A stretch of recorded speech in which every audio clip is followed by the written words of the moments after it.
అది వారు మాట్లాడతారు. గాలి 25 రోజుల ఫంక్షన్లో మాట్లాడుతున్న ముఖ్య అతిథి రేలంగి నరసింహారావు గారు. సభా సరస్వతికి నమస్కారం. సభా వేదిక మీద ఉన్న పెద్దలందరికీ, అలాగే మీ కళాభిమానులందరికీ కూడా నా నమస్కారాలు తెలియపరుస్తూ, మా ప్రెస్కి, మా పిఆర్ఓ మూర్తి గారు నాకు ఎప్పటి నుంచో పరిచయం నాకండి. నేను హైదరాబాద్ వచ్చినప్పటి నుంచి పరిచయం నాకండి. వీరందరికీ కూడా నమస్కారాలు తెలియపరుస్తున్నానండి. నాకు నిన్న విజయ్ గారు ఫోన్ చేసి, ఏమండి ఇలాగే 50 రోజులు 25 డేస్ ఫంక్షను గాలి, మీరు ఆ రోజు మిస్ అయ్యారు ఫంక్షన్ రావడానికి, ఏదో వేరే ఫంక్షన్ ఉందని, దీనికి తప్పకుండా రావాలి అన్నారు. నాకు వెంటనే వెళ్ళాలి అని అనిపించిందండి.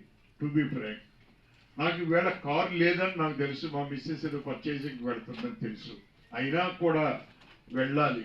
ఎందుకు వెళ్ళాలి అని నాకు అనిపించిందంటే, ఒక చిన్న సినిమా నవే డేస్ 25 రోజులు ఆడిందంటే it is a great thing ఇండస్ట్రీలో. ఎందుకంటే నేను అప్పటి నుంచి ఇండస్ట్రీని చూస్తున్నాను. 1971 నుంచి నేను ఇండస్ట్రీని చూస్తున్నానండి. అప్పుడు నేను ఒక సినిమా తీశాను, సోషో ఫ్యాంటసీ 2 తీశాను. కన్నయ్య కెట్టయ్య అని సోషో ఫ్యాంటసీ, మన్మధులీల కామరాజ్ గోలారు సోషో ఫ్యాంటసీ. ఆ రోజు 50 రోజులు ఆడటం, 100 రోజులు ఆడటం గొప్ప, కానీ ఈ రోజు 25 రోజులు ఆడటం అనేది it is a great thing. ఈ సినిమా ఇందాక ఈ సినిమా నేను చూడలేదు ఇంకానండి. సాంగ్ ఇందాక వేశాను. సాంగ్ చూడగానే, అమ్మవారు రాగానే మొట్టమొదట నా హృదయాన్ని తాకింది మా మిత్రుడు కోడి రామకృష్ణ. అమ్మోరు సినిమా, అమ్మోరు సినిమాలో ఉంది ఈవిడి చక్కగాను అని నాకు అనిపించిందండి. నిజంగా కూడా సినిమా అందుకునే 25 డేస్ ఆడిందేమో అని నాకు అనిపించిందండి. అది గుర్తుకొచ్చింది, అది అయిపోయింది. ఈ ఫంక్షన్కి వచ్చే ముందు ఈ సినిమా గురించి కొద్దిగా తెలుసుకోవాలని చిన్న చిన్న బిట్లు చూశానండి. సుబ్బారెడ్డి గారి గెటప్ అసలు అదిరిపోయిందండి బాబు. అసలు నేనే భయపడ్డాను. మా మనవాడు వచ్చి అలా చూడబోతాడు, వద్దురా ఇల్లు దూరంగా మనవాడిని. నిజంగా బాగుందండి. అంటే ఇటువంటి ఎందుకు చెప్తున్నానంటే, నేనండి నవే డేస్ ఏ సినిమా అయినా ఆడలేదు, ఎంత గొప్ప సినిమా తీసినా ఆడలేదండి. కానీ ఈ సినిమా ఆడిందంటే ఈ సినిమాలో గొప్ప విశేషం ఉంది సార్, క్వశ్చనే లేదు, లేకపోతే ఆడదు. అంటే దీనికి పనిచేసిన ఆర్టిస్టులు కానీ, డైరెక్టర్ కానీ, టెక్నీషియన్స్ కానీ, వెనకాలన్న మీ ప్రొడ్యూసర్ కానీ గ్రేట్ అండి.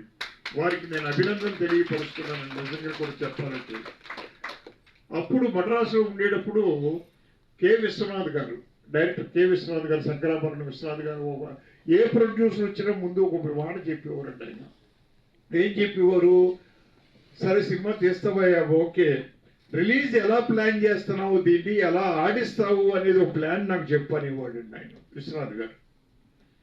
ఆయన ఆ ప్లాన్ కరెక్ట్గా చెబితేనే సినిమా టేకప్ చేసేవారు ఆయన, లేదంటే చేసేవారు కాదండి ఆయన. అంటే ఎస్టాబ్లిష్డ్ బ్యానర్ అయితే ఓకే, లేదు ఏదైనా కొత్త ప్రొడ్యూసర్ వచ్చి అన్నీ చేస్తే ఇలా అడిగేవారండి ఆయన. మా గురువు గారు ఇంకా అన్నీ అడిగేవారు కాదు, దాసనారాయణరావు గారు. ఎందుకంటే ఆయన ఫోన్ చేసి సినిమా రిలీజ్ చేయబోయి అంటే వాళ్ళు అలాగే సార్ చేతులు కట్టుకుంటే డిస్ట్రిబ్యూటర్లు అలా చేస్తారు సార్ అని చేసేవారు. బట్ ఆయనకి అలా కాదు విశ్వనాథ్ గారికి.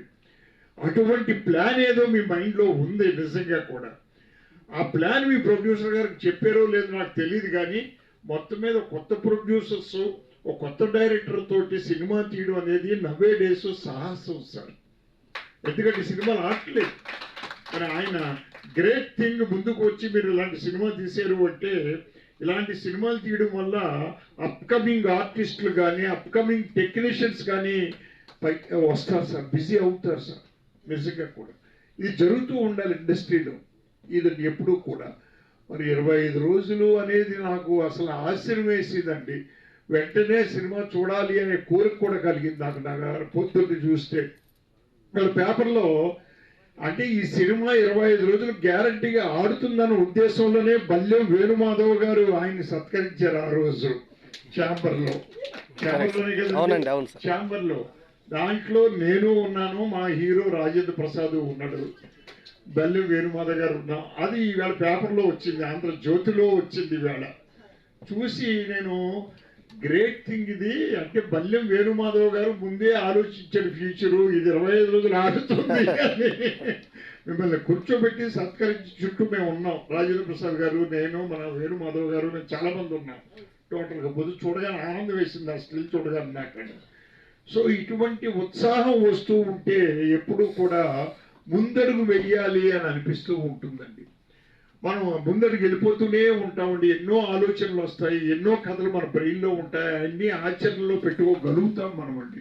రిలీజ్ అనేది చాలా, ఇందాక వెంకట్ గారు చెప్పారు, సాయి వెంకట్ గారు, రిలీజ్ అనేదే పెద్ద ప్రాబ్లం మన డేస్. సింగిల్ థియేటర్స్ లేవు, సింగిల్ థియేటర్లు ఇవ్వట్లేదు.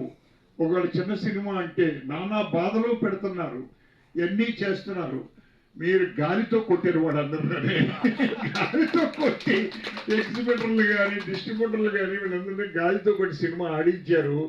దానికి వెనకాల ఇప్పుడు ఒక సామెత ఉందండి, ప్రతి మగవాడి వెనకాల విజయం వెనకాల ఒక ఆడది ఉంటుంది అంటారు. అలాగే మీకు ఆడది కాదు, మా ప్రొడ్యూసర్ గారు ఉంటారు, వారు శ్రీమతి గారు. వారు మరి నిజంగా అమ్మవారి పాత్ర చూసమ్మా చాలా నాకు గ్రేట్ అనిపించింది. డెఫినెట్గా ఫస్ట్ టైం మీరు చేస్తున్నారని అనిపించలేదు నాకు. ఒక సీనియర్ నటి ఎవరో చెప్పారు ఇందాక, అలాగా అనిపించారు అని. అక్షరాలా నిజం అండి.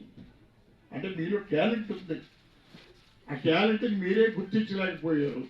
ఈ సినిమా ద్వారా మీరే గుర్తించారు ఇప్పుడు. నిజంగా ఆల్ ది బెస్ట్ అండి. ఏది ఏమైనా ఇక్కడ చెప్పుకుంటూ పోతే, ఏది ఏమైనా చిన్న సినిమాలు సక్సెస్ అయ్యి ఇండస్ట్రీకి చాలా మంచి జరుగుతుందండి. కోట్లు పెట్టి సినిమా తీయడం ఎందుకండి? టోటల్గాను కోట్లు పెట్టి సినిమా తీయడం కూడా ఏం చేస్తున్నారండి? ఎక్కడో అమెరికాలో స్టోరీ డిస్కషనా, లేకపోతే అక్కడెక్కడో రష్యాలో స్టోరీ బ్రిటనా, యూకేలో స్టోరీ డిస్కషనా. అంటే కొత్త బ్రెయిన్ పెట్టుకుంటారు అక్కడికి వెళ్ళి, మీరు పెట్టుకోవట్లేదు కదా, ఇదే బ్రెయిన్ కదా అక్కడ వాడుతున్నారు. అదే బ్రెయిన్ ఇక్కడ ఎందుకు వాడరు మీరు? అక్కడికి వెళ్తేనే కానీ మీకు థాట్స్ రావా? దాంతో డబ్బు వేస్ట్ చేస్తున్నాం మనం. అలాగే షూటింగ్కి స్క్రిప్ట్ లేకుండా, ఏమీ లేకుండా, డైలాగ్ లేకుండా వెళ్ళిపోయి సెట్లో కూర్చొని అన్నీ రాసుకుంటూ టైం వేస్ట్ చేస్తున్నాం, కాల్ షీట్. ఇవన్నీ జాగ్రత్త పడితే చిన్న సినిమాలు నంబర్ ఆఫ్ ఫిల్మ్స్ వస్తాయండి. కోట్లు ఖర్చు పెట్టవలసినటువంటి అవసరం ఎట్టి పరిస్థితుల్లోనూ లేదు అని నేను అనుకుంటున్నాను. ఇదండి ఈ ప్రిపరేషన్ ఎవరికీ లేదు. ఇది పూర్వకాలం ఉండేది, ఇప్పుడు పోయింది అవన్నీనండి టోటల్గా. సో ఏది ఏమైనా ఇలాంటి సినిమాలు ఫ్యూచర్లో నంబర్ ఆఫ్ ఫిలిమ్స్ హిట్ అవ్వాలని, హిట్ అవుతాయని, అలాగే రాము గారు కూడా మంచి అవకాశాలు వచ్చి మీ ప్రొడ్యూసర్ గారు కూడా చాలా సినిమాలు తీయాలని ఆశిస్తూ, మేము ఎందుకు ఆశిస్తున్నాం? మా కళాకారులు అందరూ పైకి వస్తారు, యంగ్స్టర్స్ మా స్వార్థం మాదండి రావాలని కోరుకుంటూ, ఆ భగవంతుడు ఆశీస్సులు ఎప్పుడూ మీకు ఉంటాయండి డెఫినెట్గా. తర్వాత ఇంకో గ్రేట్ థింగ్ ఏంటంటే, డైరెక్టర్కి యాక్టింగ్ కెపాసిటీ ఉంటే కొత్త వాళ్ళు చేయించడం ఈజీ అండి. అది నేను ఒక ఆదుల్ సుబ్బారావు గారి దగ్గర చూశాను, నేను అసిస్టెంట్ డైరెక్టర్గా ఉన్నప్పుడు.